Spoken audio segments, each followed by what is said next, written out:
যিনি দয়া করে মেহেরবানি করে আমাকে আর আপনাকে আল্লাহ তাআলার জন্যই একত্রিত হয়ে কিছু কথা বলার শোনার তৌফিক দান করেছেন, এর জন্য বলি আলহামদুলিল্লাহ। আসরের পর থেকে, মাগরিবের পর থেকে, এশার পর থেকে লম্বা সময় ধরে কথা হয়েছে। যারা বলেছেন, যারা শুনেছেন, আল্লাহ তাআলা সকলকে কবুল ফরমান। বিশেষ করে এতক্ষণ যিনি কথা বললেন হযরত মাওলানা মুস্তাফা আল হুসাইনী রাহিমাহুল্লাহ তাআলা সুযোগ্য সাহেবজাদা হযরত মাওলানা হুমায়ুন হুসাইনী, তিনি কথা বলেছেন। হঠাৎ করে তার তেলাওয়াত শুনে আমি ভুলে গেছি। আমি মনে করছি যে হুসাইনী সাহেব হুজুর বয়ান করতেছে। বলছি কি হুসাইনী সাহেব হুজুর বয়ান করতেছে? কি হয়? আল্লাহ তাআলা এই নওজোয়ানকেও কবুল করে, আল্লাহ তাআলা তাকেও ঈমান আমলের দৌলত দান করে। অল্প সময় আমি আপনাদের সামনে অল্প সময় কথা হবে ইনশাআল্লাহ। অল্প সময়, আপনারা বিরক্ত হওয়ার আগে আমি ছেড়ে দেবো ইনশাআল্লাহ। অল্প সময় কথা হবে। মেরে ভাই, জীবন তো একটা, জীবন তো একটা, আর এটার বয়স কত? 60-70 বছর। অকালিলুম মা ইয়াতাজাওয়াজুন, আল্লাহ রাসূল বলেন 70 অতিক্রম করবে অল্প কিছু মানুষ, 70 ছাড়িয়ে যাবে অল্প মানুষ, অল্প। তাইলে বোঝা গেছে আমার উম্মতি মা বাইনা 60 ওয়া 70, আমার উম্মতের গড় বয়স হইল 60 থেকে 70। অকালিলুম মা ইয়াতাজাওয়াজুন, আর 70 অতিক্রম করবে অল্প কিছু মানুষ। তাহলে অল্প বয়স, ওইদিকে আখিরাত, যখন আখিরাত দেখবে তখন তারা দেখবে লাম ইয়ালবাথু ইল্লা আশিয়াতান আও দুহাহা। আখিরাতের অনন্ত জীবন যখন দেখবে তখন বুঝবে, তখন এটা বলবে যে দুনিয়াতে আমরা এক সকাল অথবা এক সন্ধ্যা ছিলাম। কত ছিলাম? এক সকাল অথবা সন্ধ্যা। ওই এক সকাল আর এক সন্ধ্যাকে সাজাবার জন্য কি পরিমাণ মারামারি বলেন? কি সাজাবার জন্য এত মারামারি? এক সন্ধ্যা এক সকালকে সাজাবার জন্য এত হত্যাযজ্ঞ, শুধু এক সকাল আর এক সন্ধ্যাকে সাজাবার জন্য। লাম ইয়ালবাথু ইল্লা আশিয়াতান আও দুহাহা, এক সকাল আর এক সন্ধ্যার রাজত্বের জন্য এই পরিমাণ মারামারি। আর আমাদের সামনে পড়ে আছে কোটি কোটি বছরের রাজত্ব। ইয রাআইতা থাম্মা রাআইতা নাঈমান ওয়া মুলকান কাবীরা, তোমার সামনে রয়ে গেছে এক বিশাল বড় রাজত্ব। বিশাল বড় কি আর কতদিনের রাজত্ব? খালিদিনা ফিহা আবাদা, চিরদিনের রাজত্ব রয়ে গেছে। আমাদের সামনে রয়ে গেছে চিরদিনের রাজত্ব। বলেন, আমাদের সামনে রয়ে গেছে কি? এখানে রাজত্ব কত বছর? এক সকাল অথবা এক বিকাল।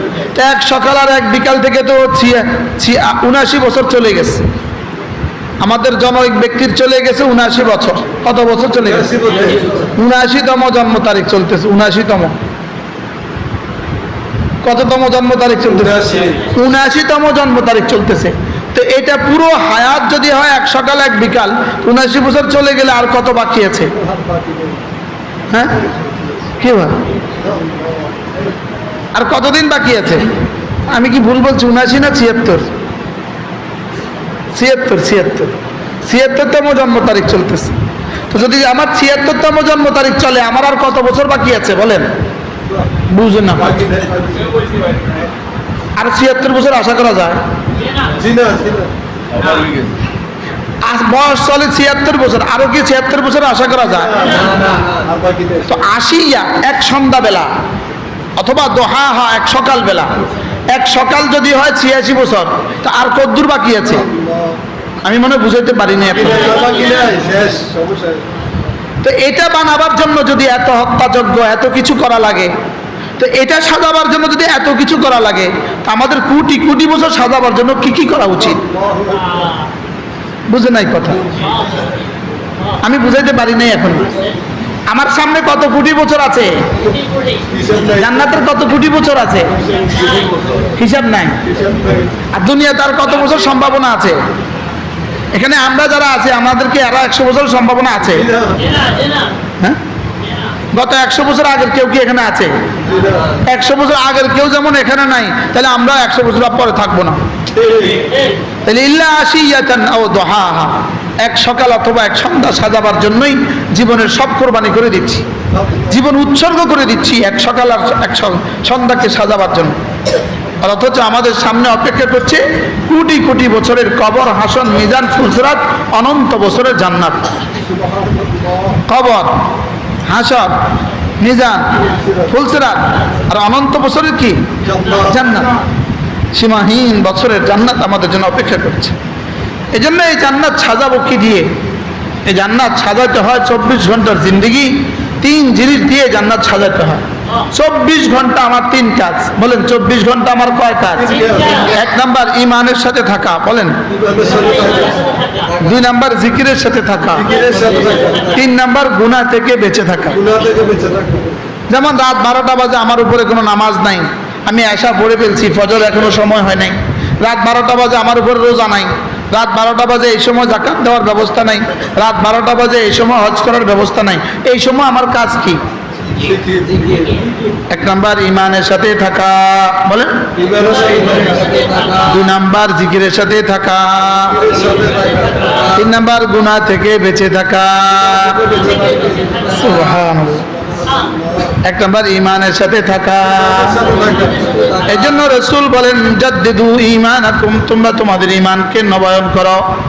ক্বালু কাইফা নুজাদ্দিদু ঈমানানা ইয়া রাসূলুল্লাহ, আমরা আমাদের ঈমানকে কিভাবে নবায়ন করব? ক্বালা ফাকসিরু বিকাউলি লা ইলাহা ইল্লাল্লাহ, লা ইলাহা ইল্লাল্লাহ, লা ইলাহা ইল্লাল্লাহ মুহাম্মাদুর রাসূলুল্লাহ। আল্লাহর নবী বলেন, ঈমানকে নবায়ন করো।